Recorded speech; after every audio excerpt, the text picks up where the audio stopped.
மாநிலத்தில் உள்ள நீராதாரங்களை சிக்கனமாக பயன்படுத்தி வறட்சியை எதிர்கொள்ளவும், மழை நீரை திறம்பட சேமித்து உரிய நீராதாரங்களை உருவாக்கி நீர்நிலைகளை மீட்டெடுக்கவும் தமிழக அரசு நடவடிக்கை எடுத்துள்ளது.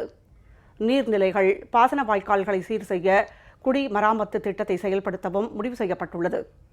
தமிழகத்தில் கடந்த 2016ஆம் ஆண்டு வடகிழக்கு பருவமழை தவறியதால் மாநிலத்தில் உள்ள நீராதாரங்களை சிக்கனமாக பயன்படுத்தி வறட்சியை எதிர்கொள்ளவும், மழை நீரை திறம்பட சேமித்து உரிய நீராதாரங்களை உருவாக்கி நீர்நிலைகளை மீட்டெடுக்கவும் தமிழக அரசு நடவடிக்கை எடுத்துள்ளது. நீர்நிலைகள், பாசன வாய்க்கால்களை சீர் செய்ய குடிமராமத்து திட்டத்தை செயல்படுத்தவும் முடிவு செய்யப்பட்டுள்ளது. இது தொடர்பாக சென்னை தலைமைச் செயலகத்தில் முதலமைச்சர் திரு எடப்பாடி கே பழனிசாமி தலைமையில் கூட்டம் நடைபெற்றது.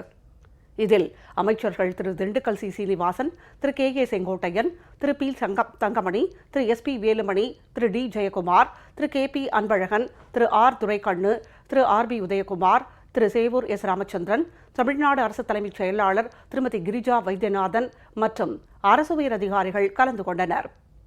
இதில் குடிமராமத்து திட்டத்தை ஒரு மக்கள் இயக்கமாக எடுத்துச் செல்ல முடிவு செய்யப்பட்டது. குடிமராமத்து திட்டத்தின் மூலம் 30 மாவட்டங்களில் 1519 பணிகள் 100 கோடி ரூபாய் மதிப்பீட்டில் நடப்பாண்டில் செயல்படுத்தப்படும் என்றும், இத்திட்டம் ஒரே நாளில் தொடங்கப்பட்டு மாநிலம் முழுவதும் ஒரு மக்கள் இயக்கமாக செயல்படுத்தப்படும் என்றும் தெரிவிக்கப்பட்டுள்ளது. இதேபோன்ற பணிகள் 300 கோடி ரூபாய் செலவில் ஏப்ரல், மே மாதங்களில் மாநிலம் முழுவதும் ஒரே நாளில் தொடங்கப்பட்டு மக்கள் இயக்கமாக செயல்படுத்தப்படும் என்றும் தெரிவிக்கப்பட்டுள்ளது. குடிமராமத்து திட்டத்தை முதலமைச்சர் திரு எடப்பாடி கே பழனிசாமி அடுத்த மாதம் தொடங்கி வைக்க உள்ளார் எனவும் தமிழக அரசின் செய்திக்குறிப்பில் தெரிவிக்கப்பட்டுள்ளது.